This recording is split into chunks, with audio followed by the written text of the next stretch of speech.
podcast kita di hari ini. Dan teman saya Tricia Bernama. Hari ini kita akan membahas mengenai dinamika teori organisasi melalui kasus nyata yang lagi hangat diperbincangkan. Tricia, apa kabar? Hai Billy, baik. Oke, kita langsung saja ya ke pertemuan ke-9 tentang spesialisasi dan koordinasi. Kemarin kita sempat lihat mengenai kasus jatuhnya pesawat Boeing 737 akibat kesalahan pada sistem otomatis MCAS. Kira-kira menurut pandangan dari organisasi tentang spesialisasi dan koordinasi itu kira-kira kenapa ya? Nah, itu anomali yang sangat menarik menurut saya. Begitu sangat tim teknisnya yang sangat harus spesialisasi, tapi masalahnya terdapat dalam melakukan koordinasi horizontal dengan tim latih pilotnya.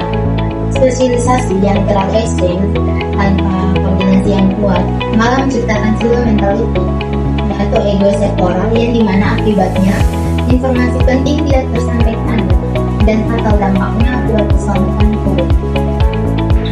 Wah, ngeri ya kalau koordinasi macet. Ngomongin soal macet, kita beralih ke pertemuan yang ke-10 dan pertemuan yang ke-11 tentang teknologi dan budaya. Nah, sekarang kalau kita lihat, stasiun sekarang sudah nggak ramai dulu berkat aplikasi X by KAI. Kira-kira apa tanggapan dari yang mengenai ini? Nah, itu contoh sukses transformasi jadi. Jadi di teori organisasi saat ini pengenalan teknologi baru tidak akan berhasil kalau tidak diikuti dengan peningkatan kompetisi sumber daya manusia dan perubahan budaya organisasinya.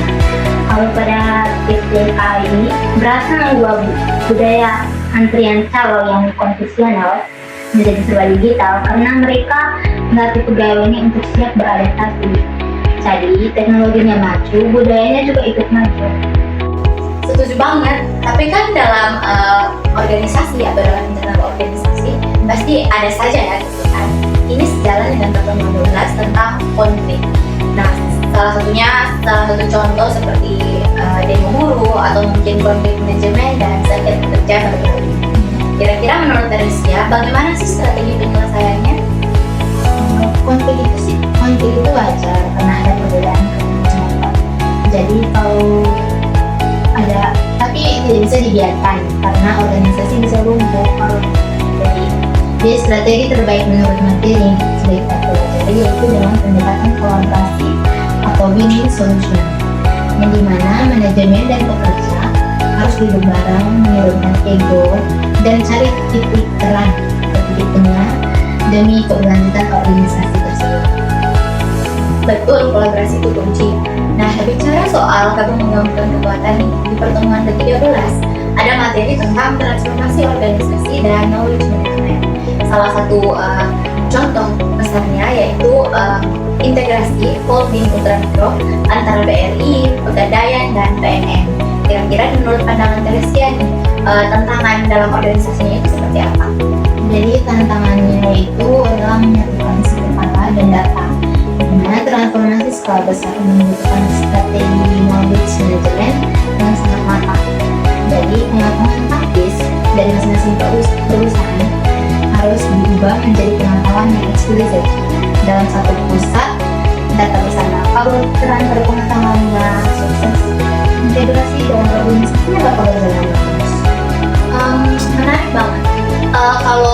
Kalau misalnya skala organisasinya lebih luas lagi nih, misalnya pada saat penanganan stunting nasional yang melibatkan Kemenkes, Pemda, dan swasta juga ikut terlibat, kira-kira itu maksudnya kemana sih Tricia? Nah, kalau itu yang dia biasa disebut dengan jejaring organisasi. Jadi pada pertemuan ke-14, masalah publik yang kompleks nggak akan bisa diselesaikan sendirian. Jadi salah satu instansi secara hierarkis atau kaku. Jadi kita butuh jejaringan yang fleksibel, berbasis kepercayaan dan bergerak secara horizontal agar semua pihak bisa saling bertukar sumber daya demi mencapai tujuan sosial. Oh gitu ya. Terakhir, fokus dari pembahasan kita mengenai sistem-sistem berorganisasi itu ada di pertemuan ke-15 tentang budaya dan etika organisasi. Kita sering lihat beberapa kali banyak kasus oknum-oknum pejabat publik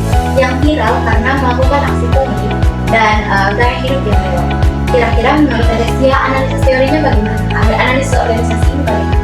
Dan itu tanda kalau kita organisasi internalnya sedang berubah. Ketika pengawasan global, budaya permisif terhadap pelanggaran akan menangkap.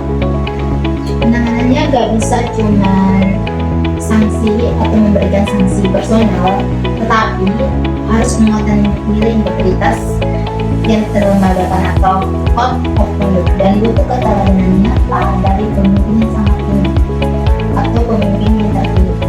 Wah, tidak terasa ya, kita sudah membedah teori organisasi dari pertemuan perkuliahan kita yang ke-9 hingga pertemuan yang ke-15. Sebelum kita menutup podcast kita hari ini, boleh dong masing-masing dari kita memberikan refleksi singkat mengenai perkuliahan kita tentang teori organisasi. Kalau dari saya sendiri, rasanya sangat menantang.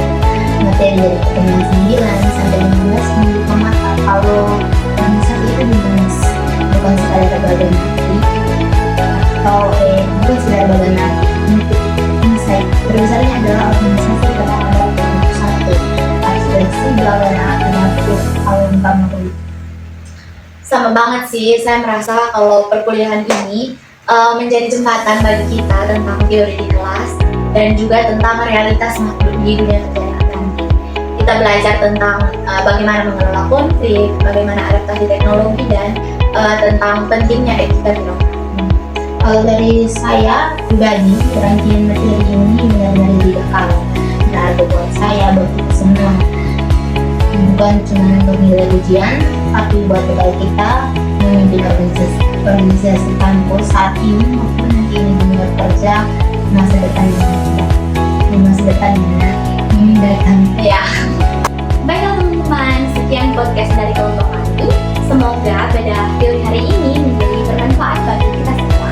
Saya Lydia Beban dan teman saya Tersia Bernardina Rumah. pamit undur diri. Sampai jumpa.